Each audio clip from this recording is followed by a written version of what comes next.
If you're getting these objections on your sales calls and you're struggling to handle them, it's probably not because of the word tracks you're using. It's probably not because of how you even live your life and the standards that you have. See, most sales gurus out there are all about, at the moment, like your health and your habits, the standards that you have. Are you going to the gym? Do you actually make decisions in this way on your own as well? But honestly, none of that really matters at all.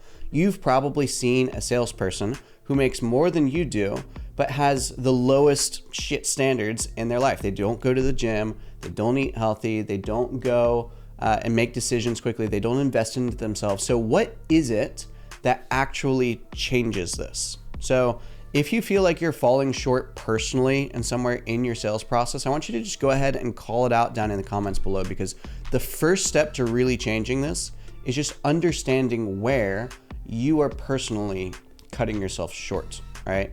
So before diving into this, we need to get really clear on first, what is an objection really? It's not some fancy way of the prospect trying to tell you no.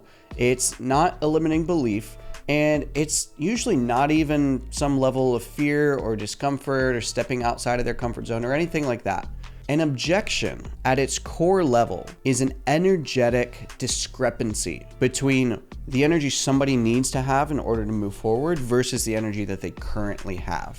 All right, I'll walk you through an example of this, because the best salespeople that I've ever worked with, and I train a ton of salespeople, right? They help people make decisions in spite of the fear, in spite of needing to think about it, in spite of not having all the right information, because deep down, the prospect knows that it's the right decision, but their energy is just not in a place where they are able to actually make the decision. Let me put it to you this way. If you had a prospect who is in one of two different types of energies, one I call Chihuahua energy, and one I call Bulldog energy.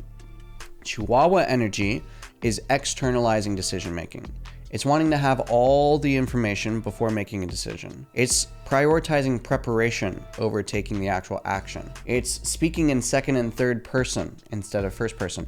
And Bulldog energy is the opposite. It is taking extreme ownership of your own responsibility in your own decisions and the own outcomes in your life. It is making sure that you prioritize action over preparation.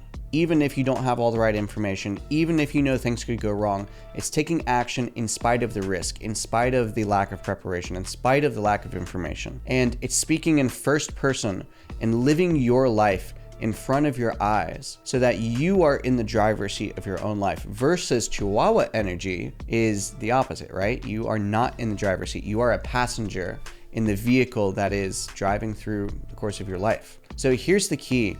Most people will try to tell you that in order to help somebody else be in the driver's seat of their own life, you need to be in the driver's seat of your life. And at some level, I don't think that that's wrong, but there's another step to it. Going to the gym doesn't automatically make you the best closer in the world. Otherwise, everybody who has the best bodies, like bodybuilders, professional athletes, all of those people would be the best closers in the world. And so then therefore they would be the best at whatever they're doing. But it's funny because a lot of people who have the best bodies in the world, as an example, they go to the gym consistently, they're still fucking broke and they suck at sales.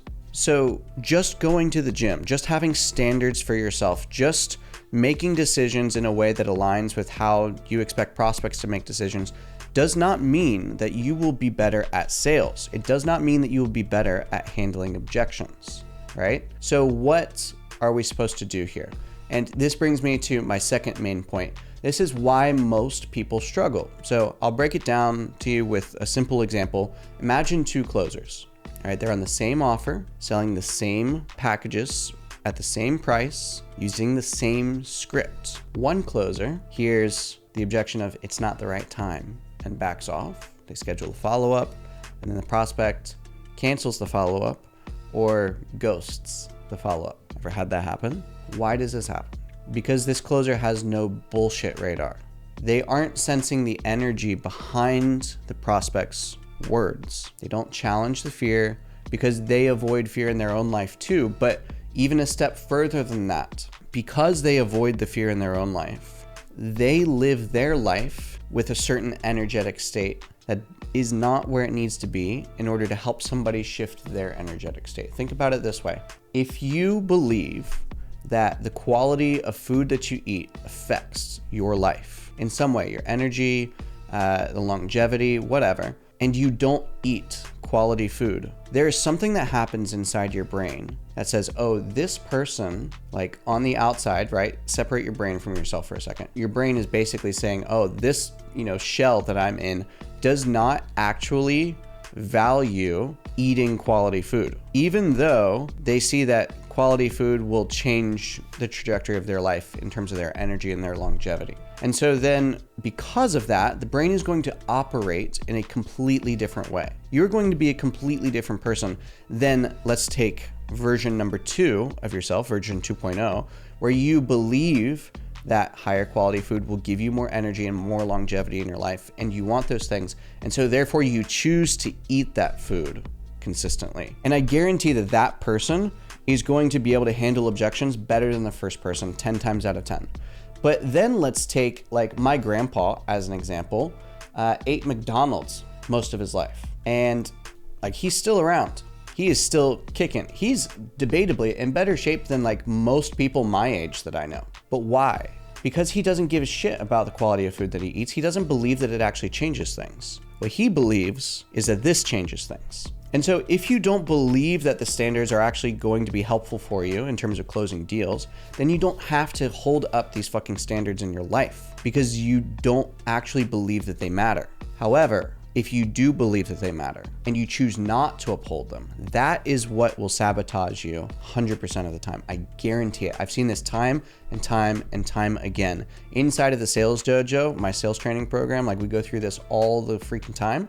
But if you're not inside of a community where that is the case, I want you to look in your life right now and where is one area that you believe that you can be doing better, that you should be doing better, but you're choosing not to. Maybe you're falling short, maybe it's a lack of discipline, maybe it's a lack of accountability, lack of consistency, whatever. But find that area. What is that thing that you know you should be doing, but you're not? What is that thing that you know you shouldn't be doing, but you are? I want you to go ahead and just put it in the comments below. Because the first step to changing this is awareness. You have to call it out. You have to shine a light inside of that dark room that you're scared to walk in. You have to shine a light in there. And when you do turn on the light, that room probably isn't going to be nearly as scary.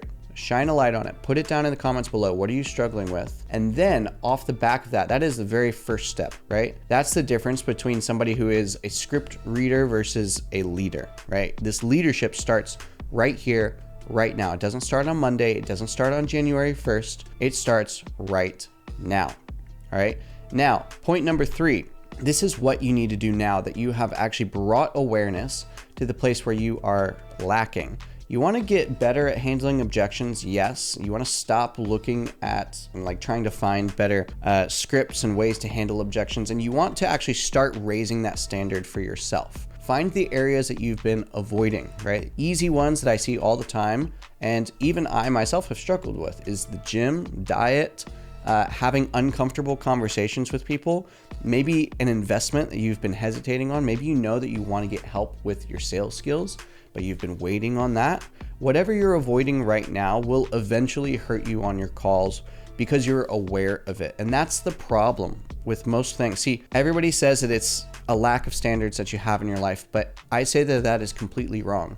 It's the standards that you're aware of that you should have, but you're choosing not to uphold. And so then once you find that, right, you've brought it into your awareness, now we need to raise that standard. Set a minimum bar. Set a minimum low-end standard, because that's what standards are. You don't live your life according to the level of your goals. You don't achieve things in your life according to whatever your goals are. Your achievements are based on how far down you fall, right? It's your lowest hanging fruit. And so your lowest hanging fruit are these standards. Do you go to the gym every day?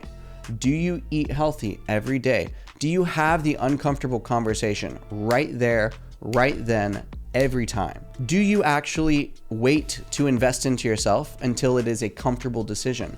Do you consistently make uncomfortable decisions for yourself, knowing that they're going to put you in a better position in the future?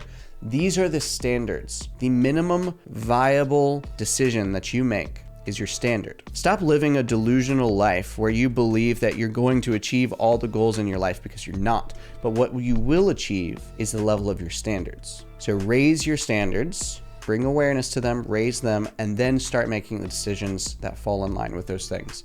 And at the end of the day, like, if you want to raise your level of sales skills, if you know that that's the standard that you need to change, if it's some level of accountability, we're even running 75 hard in the Sales Dojo right now. If it's fitness, if it's diet, if it's health, if you want all of that along with live call feedback, objection handling scripts, you want daily coaching that our top closers use that are consistently topping leaderboards across the industry now, join the Sales Dojo down at the link in the description. It is completely free for your first 7 days. There's no risk, only upside. Hit that link in the description and get inside. I'll see you there.